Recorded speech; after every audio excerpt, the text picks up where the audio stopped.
How sweet it is, ladies and gentlemen. I hope you're well. We're recording Tuesday's posting on a Monday. It's a drizzling, what would you say, Pete? Angel rain. Angel rain, yes. It's just great for the garden. It really is. And Gary's here. Frogs weather. Frogs weather. Yes, you can hear the crickets and the frogs any night of the week.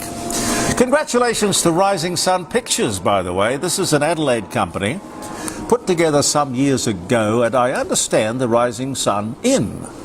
They'd gone there for dinner or for lunch or something, and they were forming this new special effects company, and they didn't know what to call it, the new company, so they said, why don't we call it the Rising Sun?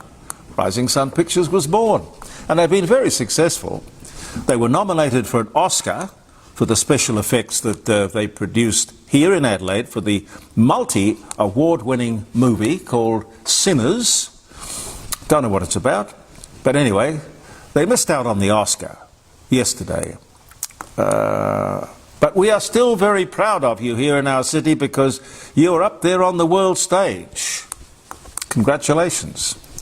That's fantastic. The election looms this week in South Australia, a victory for Labor, but really interesting to see where One Nation comes or ends up. I think Frank Pangello is a great opportunity for the Liberals, but he's just one man. I think they should have made him the leader and not just a candidate, but we'll see how it goes. Bit of time left, although when the polls open, and they do early, I've never understood why people rush off and do that early voting thing, because a lot can happen in a week. What do they say? A week in politics is a long time. But if something happens, you've already cast your vote. Rod Sims says that there's no excuse for the jump in fuel prices. What's in the petrol pumps now was bought weeks ago. We don't have a supply problem, we've got a pricing problem. One thing that they could do, of course, is to cut the fuel excise, the fuel tax. Yes. Josh Frydenberg did, going back, I don't know, it was 2022, I think. He cut it by 25 cents a litre. Chris Bowen is not very good at recognising a crisis, I must say. He bangs on about a climate crisis, which is all rubbish. And then he says, fuel crisis? What fuel crisis? Yeah, tell the farmers that. Tell the farmers that. It's no strange thing that you look at some other countries in the world, like Japan or South Korea, both of whom have over 200 days of fuel in reserve. We've got 30. It's called planning, thinking ahead, good government. Both Liberal and Labor have let us down badly. Now they're talking about rationing. Chris Ullman, I don't know if you read him, is a very good writer. Chris Ullman did work for, I think it was Channel 9. Writing in The Australian, points out that 80% of the world's energy is still produced by fossil fuel. Fossil fuel. And Labor Party's obsession with renewables exacerbates all of our problems, but most of all our cost of living. And speaking of that, the RBA meets later on today.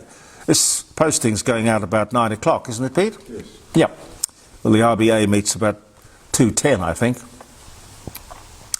Will they look through or overlook the fuel crisis, real or perceived?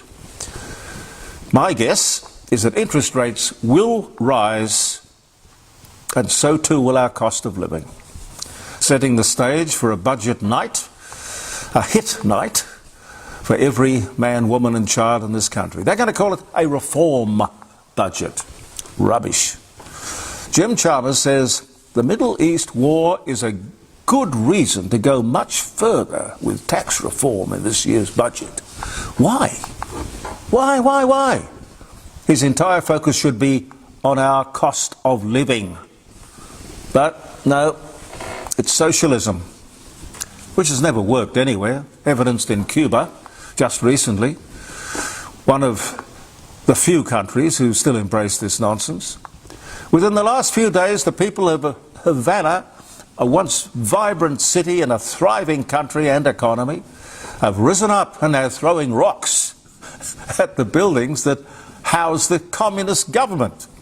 Now, if the rocks are big enough and the crowds are large enough, something may happen. But the people of Cuba are obviously sick of being poor and deprived and being told that they ain't never had it so good. No fuel, no food, no fun, no freedom. Why would somebody sign up willingly to that sort of stuff? I've got no idea. We're confronted with that kind of thing in Canberra, however, because really there's not very much difference between socialism and communism. I think the only difference really, I'm told, is that the socialists smile a bit more. Yeah. The head of the UN, Antonio Guterres, admits that the Security Council is useless. I love it. At last, the Secretary General of the United Nations admits that his organisation is useless. He says, what can the Security Council do? China, Russia, America all have the right of veto. So nothing is ever going to be resolved. Well, for God's sake, you've only just come to this conclusion? It never occurred to you before? The United Nations was never anything more than a glorified travelling cocktail party, overpaid, huge, expensive bureaucracy that does absolutely nothing. Nothing. They used to have those people with blue helmets that ran around and tried to keep the peace. Now, here in Adelaide, the Kyle and Jackie O radio show is not a very big deal. In other parts of Australia, mostly Sydney, it is. The duo, reportedly on a 10-year, $200 million contract, which in itself is just insane. As you might know, they've just gone through a very public on-air divorce.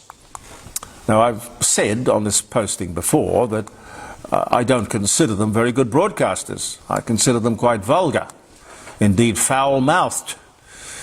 But it seems the regulator, the Australian Communications and Media Authority, thinks the same. They've just imposed, came out yesterday, a strict new set of licensing conditions on ARN media, which affects the value, significantly, the value of your company. The owner of the various stations, ARN, these stations carry these two, or they used to carry them. What happened, apparently last year, there were 12 decency breaches, which ACMA has just decided to act upon. No small event, I must tell you, because the only thing you've got as a radio station is your license to broadcast. And for these two clowns to have put the license in jeopardy is crazy. For the management to have allowed the sort of freedom that facilitated their behaviour is also crazy. It's long been a problem with various celebrated celebrity presenters. I don't know what it is. I think they lose sight of reality. They become a law unto themselves. They believe their own publicity. A management very often finds that lawsuits and legal trouble cost more than the salaries. It's up to management. Having been there myself, I know, you just have to set the ground rules. Here are your writing instructions. If you don't accept the house rules, please don't join the company. But certainly don't let the talent jeopardize your license and therefore your business. None of this apparently was said to them. They just merrily went on their way. A big ad campaign by Save the Children. Very big TV exposure. I have one silly question. You may have seen all these ads. They're very prolific. Why are all these countries where the kids are starving Islamic countries? Why? What's the problem? Islam is wealthy, isn't it? Why have they allowed country after country after country to fail like this, to the point where the kids are starving to death? And it's the decadent West, the infidels, to which they have turned. Why are you asking people in Australia to give $3 or $5 a week to save the children? Are you running these same ads in Saudi Arabia and United Arab Emirates, Jordan, Turkey, Egypt? I don't know if you are. I suspect that you're not. But what is the common denominator here? Why are all these starving children, mostly from African Islamic countries? Why, I wonder? How much time have we got, Pete? Okay. I want to say something about the soccer players. Caroline, I think, is moving the car into the garage. We've had a bit of trouble with the door, so it's a sort of a novelty to get the door open and get a car in or out. We were right to offer the Iranian women soccer players team asylum. Well, I think sadly now, last count, there were only 2 who look like staying in Australia. One can only wonder what pressure was put on those players to return to Iran. Iranian women are significantly disadvantaged. The whole population, but particularly women, they are subjugated, if not terrorized. Why they put up with it, I've got no idea. Did the Women's Lib movement ever get to Islam? I don't know. Did you notice how after claiming asylum in Australia, all posed for a photograph, arm in arm, look very happy, without any head coverings? Hijabs, nope. Hijab is the symbol, ladies and gentlemen, of female oppression and misogyny. A regime or religion that demands women, or how can I put it? A regime that demands of women what it does not demand of men. That's wrong. The people of Iran are highly educated. Unlike girls in Afghanistan who are allowed to go to school only till they're of the age of 12. So where has this higher education, higher standard of education led these women in Iran? Are they enlightened and free? I don't think so. Women have put up with a lot over the centuries, one way or another. In China, you may have heard of this, there was a traditional practice of binding little girls' feet. Small feet were considered to be beautiful. The practice of breaking a young girl's feet and then binding them, which must have been agony. It was to create what they called lotus feet. Feet that were, even in adult years, 3 to 4 inches long. You couldn't walk on those feet. It was apparently a sign of nobility and femininity. What does it matter if the child can't walk? I'm sure women didn't think that one up, this hideous practice. And keep in mind that it was practiced right up until the 1930s and the 1940s in China. And that is the truth. Have I got time to do a few dates? Let me say happy birthday to you, if you're having a birthday. Did Caroline slip me? For you to read. Oh, okay, I'll do it in a while. March the 17th. Hope it's a good day for you. Oh, it's St. Patrick's Day, of course. Happy St. Patrick's Day. St. Patrick's Day. St. Patrick, aged 16, is captured by Irish pirates from his home in Great Britain and taken as a slave to Ireland. And the first recorded St. Patrick's Day celebration in America is held in St. Augustine in Spanish Florida, with the first parade taking place in the same location in 1601. That's a year later. Then in 1762, the first St. Patrick's Day parade is held in New York City, which is still a famous event. Bristol man Henry Jones patents, I love these, self-raising flour. How would you invent that, I wonder? Look, Mum, I've invented self-raising flour. Self-raising flour. That was 1845. The rubber band is patented the same day and the same year by Stephen Perry of London. The elastic band. That's been something that over the years has never been improved. You know, you couldn't break the patent. Like a paperclip. It's a paperclip, an elastic band. Simples. I like simples. 2024, Putin rigged an election. Well, that's hardly news.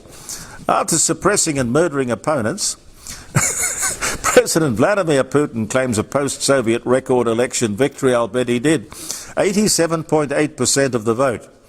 And in the six-year term that gave him will make him Russia's longest-serving leader in over 200 years. This man does not mess around.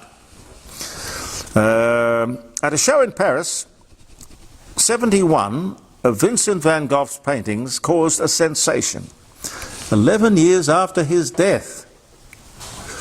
You know, you can see, because he died in poverty. Terrible story. You can see him lying there in the grave thinking, I missed it by... Missed an opportunity there. That much.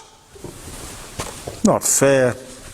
The Bee Gees make their US TV debut on the Ed Sullivan Show, performing To Love Somebody and Words.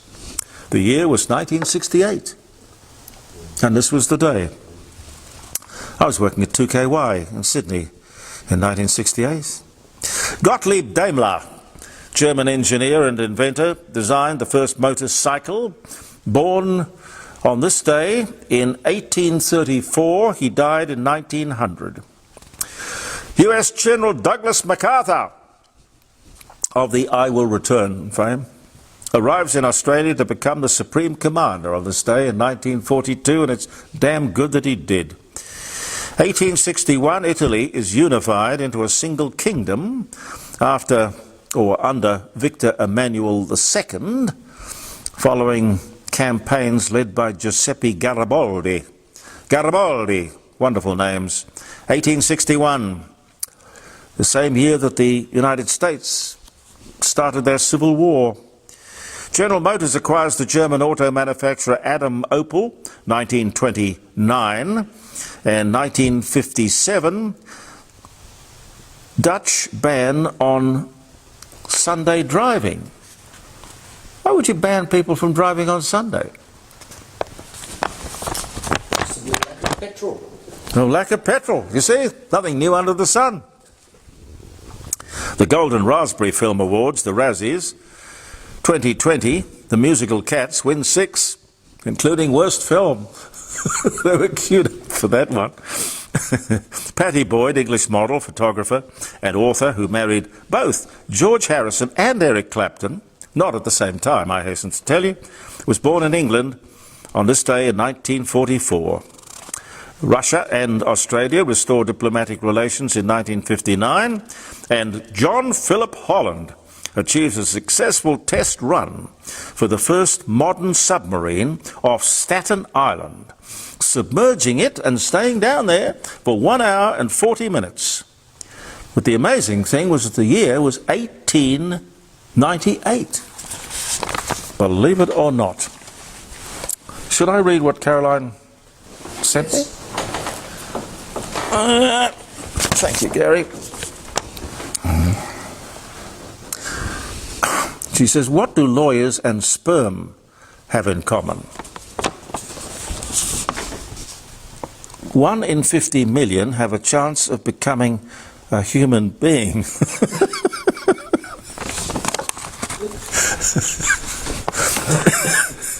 And it's signed Stephen Fry. My apologies for my wife's insensitivity, and also Stephen Fry's insensitivity, however he is famous for it. Thank you very much for being with us, and we'll be back on Thursday morning at 9 o'clock with another posting and our live streaming show around the dining room table, 9 o'clock on Friday morning. I'm so grateful you could join us in the garage. Believe in yourself, and thank you for viewing the Court of Public Opinion.